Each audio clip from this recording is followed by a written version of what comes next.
If I had $1 for every executive I know who said they'd like to come and teach, I'd be a very wealthy person. Then once they realize what it actually takes to do it, the vast majority of them don't want to, because it feels like James Bond, and it's really like being an attorney. In this episode, you'll get to know Tony O'Driscoll, the walking encyclopedia, and you'll hear the story of how he turned the diagnosis of dyslexia and attention deficit disorder into a successful academic career at Duke University. I'm Dave Crenshaw, and this is my Success Show.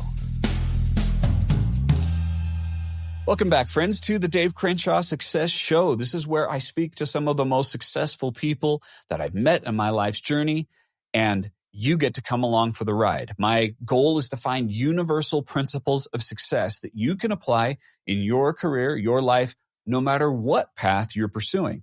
I created this show as something a little different that I could do as a way to help my children succeed. I wanted to share the stories of these amazing people and help them grow. So as you listen to today's episode, I always invite you to do one thing, which is look for something you can do. Look for an action that you can take this week, and you'll make my guest success story a part of your success story. And you're really going to want to do that with today's guest.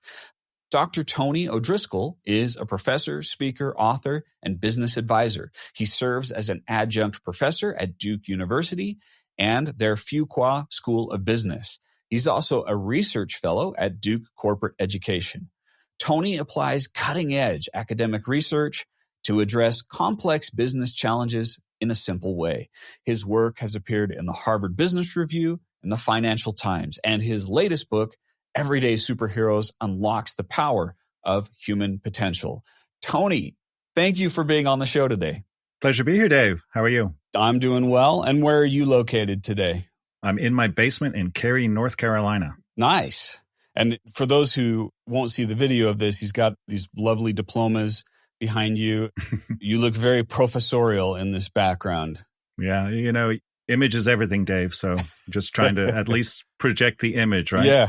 Well, I know that you've got a whole lot to back that up as well. And that's really what I want to dive into with this interview. So the question that I like to ask all my guests when we begin is, what did you want to be when you grew up, right? That's the classic question. And I'm asking that not necessarily when you were 5 or 6, unless that's relevant. I'm asking more in your later years, you're in high school, that sort of thing, and you're forming opinions about what you want to do in the future. What were your future plans for your career? Never had any. I mean, when I was younger, 3 to 4 firemen, obviously. Obviously, yes.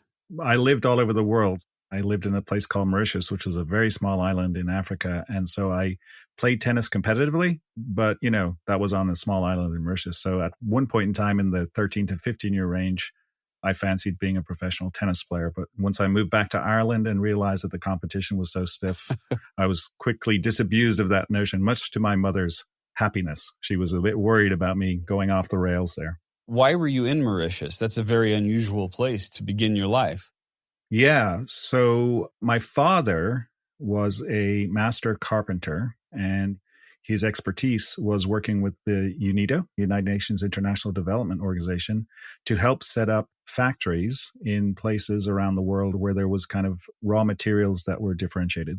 It was interesting because we didn't really live in the main cities. We were kind of a little bit more further out, so to speak, so a little bit more engaged in what the real world was like in what we called the third world back then, which was a big eye-opener for me as a young kid. And so because of that, did you live in many places? I mean, you mentioned you moved to Ireland, but were there many different cultural experiences that you were having growing up? Oh, absolutely. Yeah. So I was born in Ireland, left there at 9, went to Mauritius, came back. But then since then, I've lived on 4 continents. I went to 12 different schools before I attended university. Wow. And I had 24 different roles since graduating in 1991, which means that's back to your point about what did you want to be when you grow up? I still don't know, Dave, but I'm having fun on the journey. That's the point. I love that approach. Yeah, that's fantastic.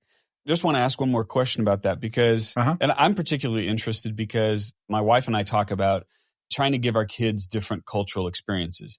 Oh, yeah. Utah's a wonderful place to raise your family, but it is very homogenous. It's very one note. And so we like taking the kids to other places. So if you were to talk to somebody and they were saying, we're contemplating taking these kinds of trips, going these kind of places, what would you say, how that's contributed to your career? Travel is the greatest teacher. Mm. My wife is American. I met her at university here. She came from small town Virginia. I had never been outside the country. But as I grew in my career and we had a family, we always said if there was ever an opportunity to give our kids a similar kind of experience that I did, we would do it. And so we went to Singapore. We actually went and lived in Singapore in Asia for 3 years during pretty formative years. My one kid was in middle school, one kid was in elementary. And they were just old enough to really be able to experience the difference. And I really do think that that has kind of changed their outlook and perspective on multiple fronts. Yeah. I love how it enriches a person's life and how you start to understand that there's so many different ways of living a happy and successful life. That's part of the reason why I do this show, is because I want to get a variety of different backgrounds. Now, one of the things that came up when you and I were talking before and also in research was that you dealt with, or still deal with, dyslexia and ADD. Uh-huh. Can you share a little bit about what that looked like on a day-to-day basis at school? And let's talk about in university where the demands are higher. How did those conditions influence and make it difficult or easier for you to learn? Well, funnily enough, I didn't actually get diagnosed till I was in my late 30s. Sure. All through school, I think part of it, Dave, was because I'd been to so many different schools and they were on different systems. So Mauritius was on the French system, and I never got algebra. So somewhere along the line, I got lots of Irish poetry and stuff, and I got lots of French language, but I didn't pick up algebra along the way. And for some strange reason, I ended up in electrical engineering, which is a pretty heavy mathematical type topic. And Yeah. you have to do all these crazy, differential equations or Laplace transforms where you have to do the inverse of time. So it's quite a conceptual topic. And I was really good at that. I could kind of invert time and figure that out, but I couldn't really do the algebra afterwards. So I wasn't really aware that it was dyslexia that was my problem until after I was diagnosed. So now in hindsight, I understand why I could do all the complex stuff really well in engineering, but then when I had to reduce the equation to a number, I was very poor. And now I have an excuse for that I would have liked to have been able to use in school, I suppose. So how did you compensate for that? Because obviously you were successful academically. Mm-hmm. And then I'm really asking this in thoughts of someone listening might be dealing with this, or they might have a child that's dealing with this. Yeah. What was a trick or a strategy that you used to be able to push past the difficulty of that kind of fine math? Curiosity. I think that's probably the one word that guides everything I do is curiosity. Follow your curiosity. I also put a caveat on that with all my students to say I'm an N of one. And the fact that I ended up as a professor at Duke is probably through a random set of circumstances that could not be repeated in any way, shape, or form.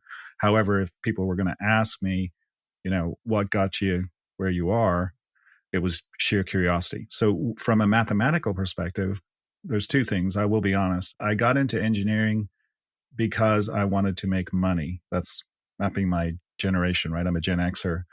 I wanted to be able to afford things. I wanted to live a fun life, not unlike the life that I had led as an expatriate traveling around the world. So I was motivated, I think, and electrical engineering paid the most. And I was good enough at math to get in. But what I did was basically, I was curious about how to work, whether it was fields or electromagnetics or whatever. I was actually curious about how it worked. So I wanted to figure out the math. So I tried things from multiple angles so that when I finally got to the exam, I was able to cover it. I would still get the math wrong at the end. But thankfully in engineering, it was more the conceptual layout of the problem that you got the most credit for. Thank God for partial credit, shall we say. If it was just binary on the final answer, Dave, I would have been in trouble. But most of the time I got through the complex stuff of laying out the equation. I just wasn't very good at reducing the equation or adding it up or subtracting it or whatever it was to get to a final number. Yeah. Well, that makes a lot of sense too when you talk about following your curiosity, because as someone who deals with attention deficit disorder, and my son, maybe worse than me, what people sometimes don't understand is it isn't the absence of focus, it's the hyperfocus, sometimes to the exclusion of everything else, that becomes the problem. And so I could easily see how if you're curious about something, you dive deep and you dive long. and stay in that mode of learning. Is that kind of what you experienced? Because that's what I experienced. Totally. Yeah. No, I'm with you on that 100%. There is a downside. Sure. So the ability to hyperfocus is awesome.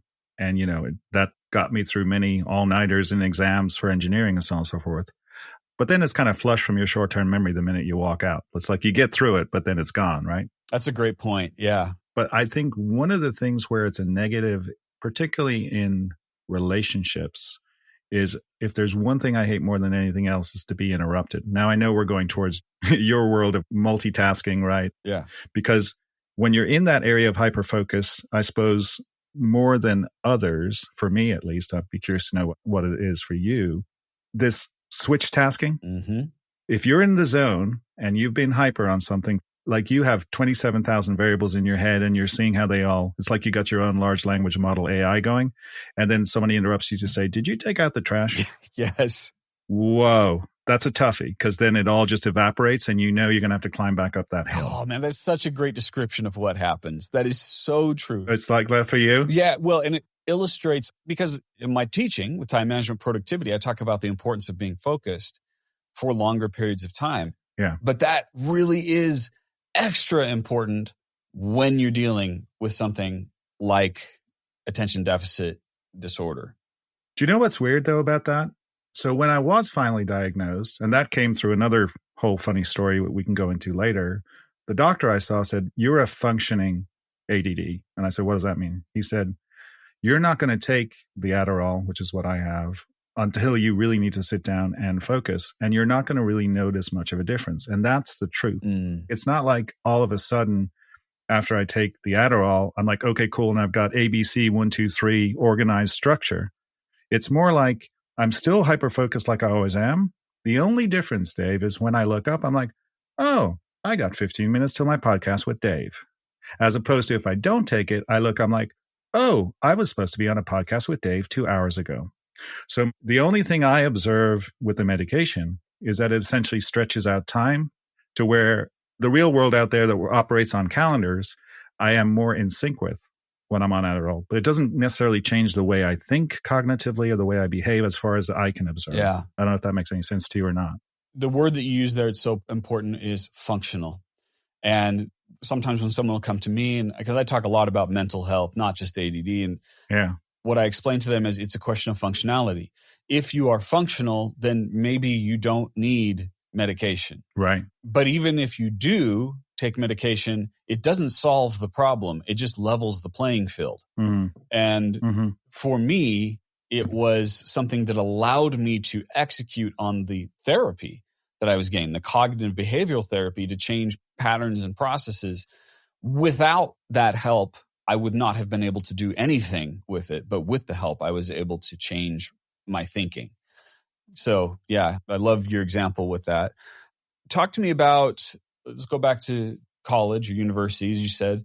Where did the formation begin of saying, this is something that I'm going to want to devote my life to? I want to devote my life to education, to scientific research, that sort of thing.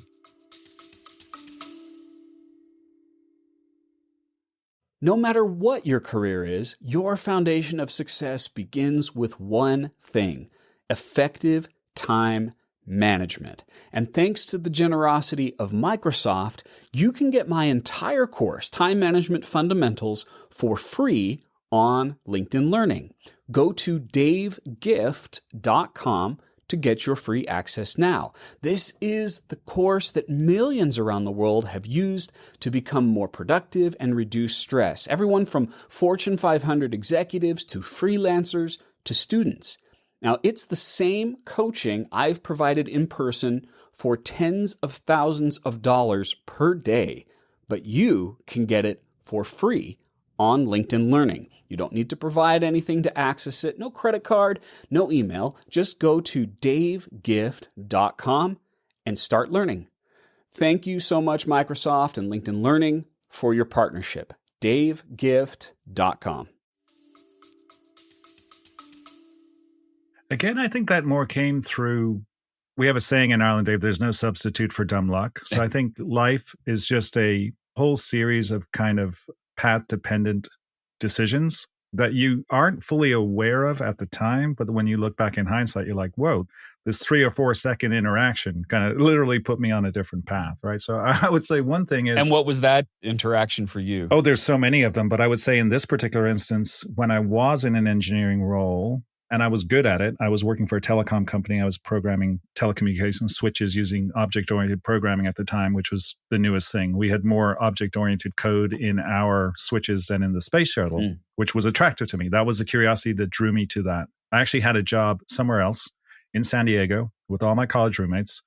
But in San Diego, I would have been designing power systems for missiles. And even back then, I had a little bit of a qualm about doing something like that. I'm designing power systems for something that's there to kill people. And that just irked me a little bit, despite the fact that the money was good. And then through sheer happenstance, I went to school at Virginia Tech. It's very cold there in the winter. I already had my job. All of my roommates were all set. We had an apartment in San Diego ready to go. And I was literally walking through the student center because it was warm. I was trying to keep out of the cold. And I stopped in front of a company that had a cool logo. It looked like a peace sign. And I just stopped. And this woman walked up to me. Back then, I still had my Irish accent. And she said, "Hi, my name is so-and-so." And I said something to her. She said, "Oh, you're Irish. My parents are English." And we started talking. Next thing I know, I'm at this Nortel down in North Carolina where I am now. And I learned about telephone switches. And the engineer, I'll never forget it. This is the 3 seconds or 4 seconds. Said, "You ever imagine how complex it is for anybody in the world anywhere can pick a phone up and dial 10 digits and there's a nailed up connection between those two humans?" And I went, wow. That's a great thought. These things that you take for granted that have such complexity behind it. So that changed my trajectory. I went back and told my roommates, "Sorry, guys, I'm not going to San Diego. I'm going to North Carolina." And then it turns out that not only was I good at kind of figuring that stuff out, I wouldn't say I was great. I was good. I was adequate, but I was really good at explaining it to people. So then they asked me to kind of start training and doing some training courses for other engineers. And I kind of got positive feedback on that. And people were like, "You're pretty good on your feet." It was natural. In other words, I didn't know it, but it was revealed to me that I was pretty good kind of, standing up and explaining things to people. In fact, my personal company is called Complex Simple. I'm pretty good at trying to make the complex simple. That's what people say about That's me. a great brand name. It's something that I struggle with my own things. Yeah. To try to name it well. So that's such an excellent name, Complex Simple. Well, we both know Dory, right? So she's going to always help you with these kind of things. Yeah, Dory Clark, fellow LinkedIn learning instructor. And I had her on the show in the first season. She connected us. So can you think of a story, a moment that you can remember, an interaction, a mentor that had a profound influence to your future? Absolutely. That's an easy one. So that would be Tim Dempsey. At that point in time, we just had our first son, Aiden. And Tim was a pragmatic New Yorker, but sometimes he spoke like Yoda. He spoke in riddles. And so he said, "Tony, parents who have kids who read a lot don't read to them. They read a lot." I'm like, how do I parse this out? What's Yoda saying here? Interesting. But he's basically saying, how you behave speaks far more loudly than what you say and do. You know what I mean? So it's kind of like, it's fascinating. Because I read a lot, your kids will read a lot because they track your behavior far more than what you say. So even if I sit with Aiden every night and kind of read, I'm not saying don't do that. But if the rest of the time you're vegging out in front of TV watching football or whatnot, that's going to win out over time. Whereas I'm a bit of a geek. I like to read, always have. And my mother loves to read. My father loves to read. And I think that speaks far more loudly than doing what you're supposed to do as a parent, read every night. So that stuck with me.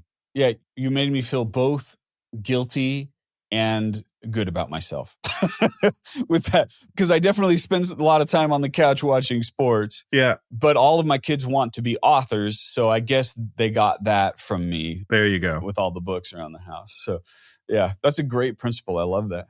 Can I ask you a question? Please. Do you have any aspiration for your kids other than what they want to do? Like, I kind of purposely never push what I do. I mean, secretly, would it be cool if my kid became a professor? Maybe. But you know what I mean? I think there's an interesting line between allowing the child to find their own path, put the guardrails up so they don't go in the ditch, but allowing them to discover that, as opposed to being such a role model that you kind of create path dependency and they end up that way. I have a little struggle with that in my own mind. Am I making sense of the question I'm asking? Yeah, just a couple of thoughts. One is, I think that there's nothing wrong with the tried and true pathway of apprenticeship. Mm-hmm. I think sometimes we are so concerned about our kids having their own pathway that we almost want to have them do something else. And yet, in my coaching with a lot of leaders, I've seen that it's natural for some kids to want to follow in that pathway. Yeah. So I don't think there's anything wrong with it. Mm-hmm. It's wonderful to be able to pass your knowledge on to a next generation. I will say that I have never pushed my children into any career path in any way. I've always taken a very hands-off approach, and whatever it is they choose, I'll support them in that. Right now, it seems like they all want to be authors. Early on, my son wanted to be a rocket engineer, and I was encouraging that. Oh. So in terms of their career, I don't. In terms of who they are as human beings, absolutely. Sure. I have aspirations for them. I want them to be happy. I want them to be balanced. Mm-hmm. And it's interesting because this podcast was created with the intent of trying to help them with those big picture principles. Mm-hmm. So they can listen to your story. They can listen to Dory's story. They can listen to other people and say they're going to pick and choose their pathway to success with that. Yeah, it's a tricky one. I love what you said about principles. I think the more connected the world becomes, the more complex it is, and the less figurable, outable it is mathematically. Mm. So my sense there is that you have to abstract your way up to a set of principles that you hold to be self-evident that you won't go against for any reason.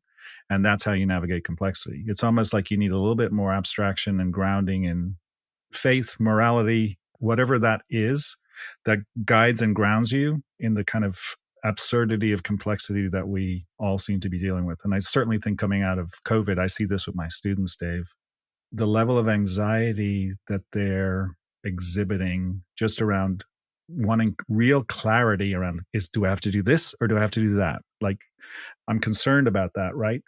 So how do we kind of set the right conditions for the person to become their fullest and best selves, motivated by discretionary effort internally, without kind of having your thumb on the scale to have it go in any particular direction, but bound by the right set of principles of having a good life so that wherever they end up, they're going to have a good life. Yeah. Something like that. I love what you just said and the approach that you took to it, because that shows the kind of teacher that you are and the leader that you are deeply concerned about seeing your students succeed, not just in the academic aspect, but in life. Yeah, absolutely. And I think that's a good place to transition to that step in your career. Mm. Where did the transition take place so that you started to go back into academics?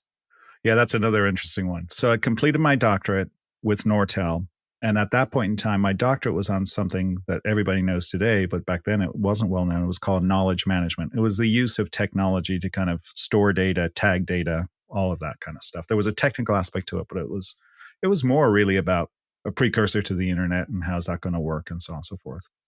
Well, it turns out that the gentleman who was the father of knowledge management, his name was Larry Prusak, actually came across my dissertation and called me up and said, "Hey, would you like to come work with me?" And I mean, this is like Yoda going to Skywalker or whatever, if we want to keep going with the Star Wars metaphor, and saying, "Hey, you want to come?" I'm like, "Are you kidding me?" So I went up and I met him and he said, "Yeah, no problem. Come work with me." At that time, he was working at Ernst & Young Center for Business Innovation, like a think tank type place. And Larry, I don't know if you know Larry Prusak, he has unfortunately passed away last year. And it was a very sad moment in my life because there's only one Larry. And anybody who knows Larry knows this. But he calls me up just out of the blue and says, "Oh, by the way, everything's staying the same. We're just moving to IBM. The whole center is moving to IBM. They essentially want us to build bigger and better things." So I basically moved into IBM and I was working at a center for knowledge management, CKM. And that was really more of an academic role. You were kind of looking at knowledge management. It was in the Lotus building in Boston. So it kind of was this blend of academic research kind of stuff that I'd done in my academic work, but also applied to business and how does that show up in software and how's that going to improve the Lotus product suite and so on and so forth. Yeah. So it was a very, very happy circumstance. Now, in that time though, again, because I had a background in training, back at Nortel, I went into training and learning and development and all of those type things on my career. I started to get into IBM research. Now, the beautiful thing about IBM is they have a research track. And if you have a doctorate, you can kind of participate in IBM research projects. So I started to do IBM research projects in services management and so on and so forth. And then I had an opportunity to go to North Carolina State as an executive in residence because I wanted to see, what does it actually feel like to be a professor? It always looks cool, but I also learned the grass is always greener on the other side. So I was given a year and a half to go to NC State and build a services management program in their MEM program, which is Masters of Engineering Management, basically an MBA. So I got to actually see what it feels like to be a professor, build a program, teach students, and all that. And that's when I had my first kind of opportunity to feel what it was like. What does that feel like? I think a lot of people listening to this agree. It's like, oh, that seems very interesting. It seems very prestigious. I'm going to be a professor. I'm helping these students. What is the actuality life like? Yeah. I've got a good one on that. I'm like, if I had $1 for every executive I know who said they'd like to come and teach, I'd be a very wealthy person. Then once they realize what it actually takes to do it, the vast majority of them don't want to because it feels like James Bond and it's really like being an attorney. You don't just swagger in and tell your story of how you saved the company. That's a part, but you have a 17-week semester that has to be built on some kind of andragogical, educational kind of philosophy. There's a whole world of creating the right kind of educational experience with the right level of flow, with the right level of challenge so that people stay engaged and motivated throughout. So there's a whole science to actually creating learning experiences that are memorable. A lot of sitting and planning. Oh, tons. And typing things out. I had someone, so early on, I did a little bit of teaching and a mentor said, if you don't like preparing lessons, you should not do this because that's really such a big part. My wife and I are both teachers, and it's just like, if only people knew how long it takes to actually, you're thinking about last night she was just talking to me. There's a 30-minute experience. My wife works with kids who are on the spectrum during a very important phase of life, which is getting ready to go to college. So that's a difficult thing for kids on the spectrum to deal with in terms of calendaring and moving into a university setting and managing your calendar and interfacing with people on teams and so on and so forth. There's lots and lots and lots of support for neurodivergent kids, if you will, up until that point in time. But that's a very pivotal time. And so, literally for a 30-minute exercise, having to factor in, would they be comfortable with this? Will they be able to talk to me? It's a 7-to-1 ratio, typically, if you're doing this kind of stuff. 7 hours of prep for 1 hour of really good content that will land. So yeah, there's a lot of work to it. Yeah. So you started as an executive in residence. Where did this turn into a full-time professorial gig for you? That's another beautiful thing about IBM. So I did go back to IBM, but I went into the learning organization, which was, my doctorate was on knowledge management. Learning was trying to figure out what are they going to do with this knowledge management stuff. So I got an advisory role where I was in charge of kind of how do we set up a learning strategy using this technology. The good news about that was I probably knew more than most people about that just because I'd been on the forefront of studying it. So I was able to kind of get that done in about 2 days a week, 2.5 days a week. And then the other half of my time I spent doing research projects at IBM Labs. So at Watson in New York or out at Santa Teresa in the Valley. And I got very involved in things like the biggest thing I did, I suppose, back then was looking at massively multiplayer online role-playing games like World of Warcraft and EverQuest and so on and so forth, and trying to understand, could those be the metaphor for how we work in the future? It's so funny now because we have the whole, Google Glass kind of was a fail in the commercial world, but it did work in the industrial world. But obviously, Zuckerberg is pushing the Oculus glasses, and now Apple has brought out their spatial computing platform.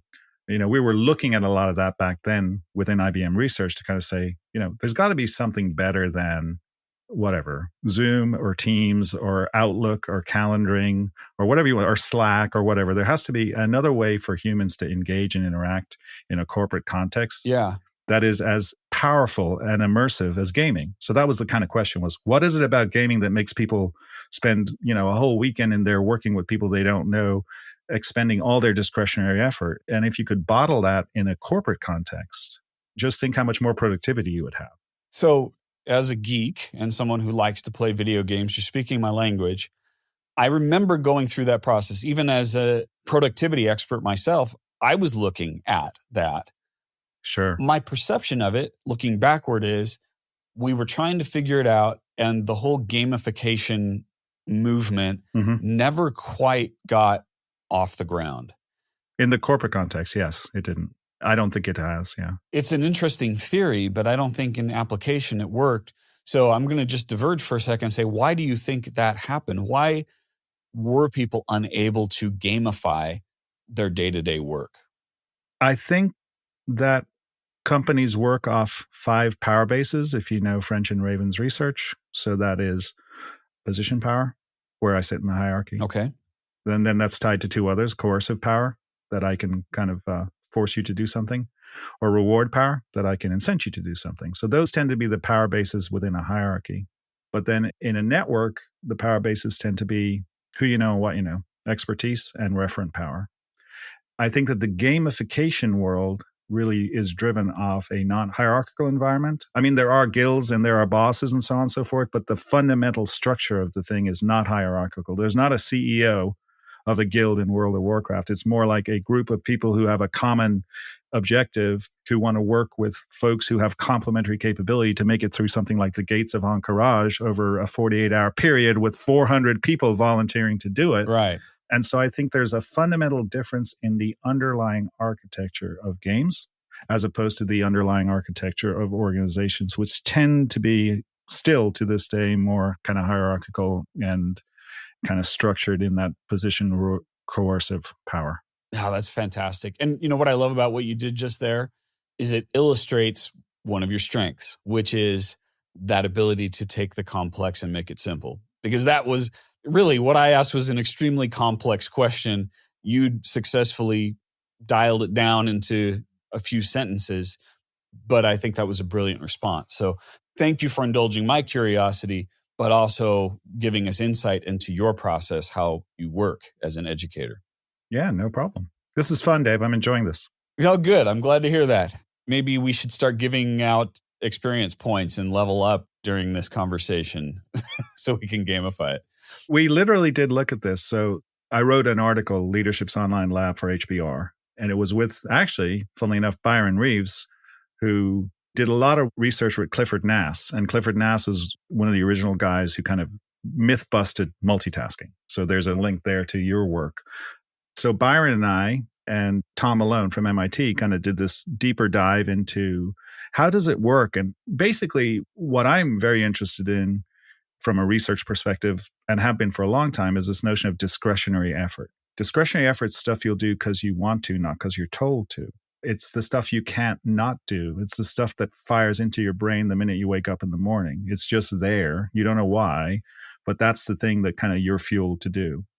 And I was curious about, well, what is it in games that allows, all of this discretionary effort to be unlocked? And what we found was, if you look, it didn't matter across all the games.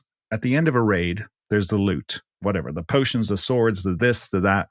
But the way that most games work, it's a meritocracy. They sit there with the loot and they look around and they say, okay, Dave, you absolutely killed it this time, man. If you had not been there, so you get 40% of loot right off the top. They basically divided the spoils at the end of that particular engagement, raid in their world, based on who the group believed deserved the most for the shared accomplishment. Does that make sense? And at that time, I was working in consulting. And in consulting, it was kind of a weird arrangement within the hierarchy because you had a manager you reported to, but they never knew who you were or where you were because you were off on gigs. You were working for clients. And then at the end of the year, they'd come back and they'd say, oh, your performance was whatever, a 1, 2, or 3 is how it was at IBM. And I was like, how could you possibly know what my performance is? You're never on any of the gigs with me. And so we were actually looking at, could we possibly bring some of this gamification into consulting where the teams would actually say who contributed the most at the end of each gig, so that would be a closer point in time to the actual accomplishment of some kind of outcome that mattered to the client, and a recognition in real time for how you contributed as a team member to that overall accomplishment. We never got anywhere with that, but that was a way to look at it. I think we could probably nerd out on this for quite a while. For me, I always thought it was the lack of the immediacy and the objectivity of the reward, right? Like, it's not like I give a speech and then all of a sudden, that was worth 100 points for that excellent speech that you gave. Right. No one's going to award that. No one's going to tell you that. And even if they did, they're just making up numbers. So it kind of loses that allure of seeing an immediate payoff for every single action that you take. I think it's even more important there, Dave. I think it's not just immediate payoff, but that payoff is the recognition of those you did the work with. That's the part that I think really adds value. You see what I'm saying? Exactly. Yeah. Especially in a workplace, few people are working in a bubble by themselves. So you've been at Duke how long now? I just added this up, 14 years. So that's the longest I've been anywhere. And I know you have tons of these with 14 years. Could you think of a moment where you had an interaction with a student, we don't need to name names, where it was extremely rewarding for you as a teacher, where you feel like, wow, I did make a powerful impact in this person's life, and I feel rewarded because I had that interaction with them? There's a very good fit between what I personally aspire to achieve and the kind of mission and mandate of the university, right? But how does that manifest on a day-to-day basis? It's like I say to my students every day, our job is to get you a job, to get you one that's fulfilling for you and get you one where you feel like you can contribute from day one. So the first category is the super bright eyes and the happy and very relieved smile from a student that says, Professor, I just made it through my final interview. Everything you taught me, I did, and I got the job. And then there's just kind of this relief because, the job market's very tough at this point in time. And I don't know how to say this. There's not much hubris in me, but it's like they are clearly conveying that you made a difference in their trajectory. I don't think that's bragging or hubris. I think that's part of the reward, that you can feel that. Absolutely, Dave. It's the feeling. It's like they don't need to say anything. They didn't need to say anything, but they call me out and they come and see me. And it could just be a brief interaction. I'm like, that's super cool. Like I got to rush to class, but that goes into the reservoir. So let me ask you a question that follows up with that. And this is kind of a personal question. Mm-hmm. I find that because we have negativity bias, right? We think of the bad moments. Mm-hmm. It's easy to have those moments and then forget about them and then feel like maybe I'm not doing as good a job. And maybe this is me. This is my own psychological baggage. But I'm wondering, do you do anything to document those moments or journal those moments to remind yourself of what occurred? Or is that not necessary for you? Not necessary for me. Not necessary for me. But I think that might be another great mentor of mine. I definitely am a kind of no regrets, move on type person. I mean, I'll take the negativity and make lemons out of lemonade as much as I can. But then I move on. In fact, I'm kind of like that. My closest friendships are the ones that happen during an assigned time where we get together for a week or 3 days or whatever. And then in between, there may not be much communication. But when we're together, we're fully present, if you know what I'm trying to say. It's more like that. So I tend to live in italics. I tend to kind of just lean forward and keep going. I suppose it's a nod to Sheryl Sandberg's Lean In. It's kind of, I think, in italics. I like to lean forward. I love that phrase. I've never heard that before. I live in italics. That's great. So you've got 2 children at home. How old are they now? They're both at university. I've got a freshman and a senior. Both in spring break in Florida right now, Dave. Oh, yeah. All right. One's about to get on a boat. Well, that's great. So in the years growing up, what are strategies that you used for yourself or with your wife to make sure that you maintained balance as a professor and had an impact not just in your students' lives, but in your children's life? We're going to have to go to a music metaphor there, All Dave. right. I know you have a background in music. So yeah, I'm lead guitar and she's bass. Okay. So there's no balance with me. Left to my own devices, I'm going to be soloing like whatever, Eddie Van Halen or something. And she keeps the drum beat going. So she's in charge of cadence and rhythm and I'm in charge of chaos. And somehow or other, we tend to find the balance between. So in my role, maybe it's more of kind of a classical role for the beginning where, I was kind of the breadwinner and Teresa had the hardest job. Also, Teresa has infinite patience. That's my wife. And I don't. Back to this whole notion of being interrupted when I'm in the flow and so on and so forth. So I think we recognize the complementary capability and kind of psychological disposition we have. I'm not sure. I think probably my contribution to the kids' development is more through role modeling than it is through empathy. But I think on her side, it's more the other way. Not that she's not a good role model, but you know what I mean? It's more like from a work perspective, and they're both guys or whatnot. Again, but I would say we've had a bit more of a classical where Teresa and I made the conscious decision that in my job, I was traveling around the world all the time. It was a very busy job. It was a well-compensated job. This is IBM executive type job before I went into being a professor. But part of the reason to go into being a professor was I wanted to get off that train and spend some more time with my kids. So that was a conscious decision on my part that said, if I hit the fast forward button on this and I continue to be flying around the world doing consulting for IBM, my kids will be out the door before I know it. And I'd like to get to know them a bit more. So the career choice was also a choice for balance as well.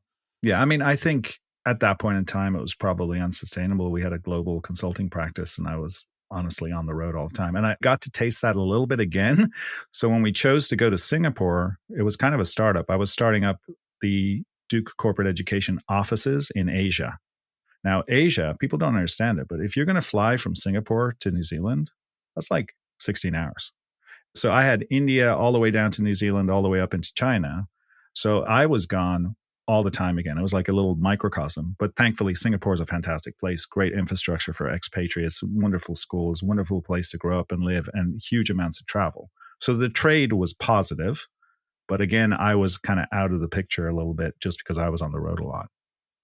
Well, first of all, I just want to highlight your book, Everyday Superhero, and encourage people to check that out. Give us just a brief summary of what they will learn in that book. Organizations don't change unless people change. People change because they want to, not because they're told to. So we need a people-centered transformation approach to change within organizations to succeed in the future. I'd say that's kind of the basic thesis of it. The interesting part is it was during COVID, and I have a very dear friend of mine who does all of my illustrations for my public speaking, and we work together. The book is actually a graphic novel. It's a cartoon. Oh, that's fantastic. It's as far away as possible from being like an academic, boring thing. It is from academic work with all the citations and so on and so forth, but we try to make it fun. And that was a really fun activity. And that is right there, just an illustration of your gift and your ability as an educator, right? Because there are plenty and plenty of professors who are extremely knowledgeable and they expect everyone to come to them and their language. I love it. You're making it accessible for everyone. You talked about laughter earlier. Gary Zamchik, who's my co-author, co-creator. He made all the images and I talked a lot. But we did it over Zoom and we recorded them all. And Gary said one day, if we stripped out the laughter, there's only probably about 10 minutes in the 40 hours that we talked. We just had so much fun doing it. Like, creativity can be fun. There's wisdom in humor, I would say, is the one-liner on that. That's what I learned from that project. Yeah, well, John Cleese has a quote. Oh, yeah, I love John Cleese. He says, people learn very little when they're bored and nothing when they're asleep. I like that. I'm going to steal that. That's a great one. 5 years into the future, Tony, where do you see yourself? Where do you see your career?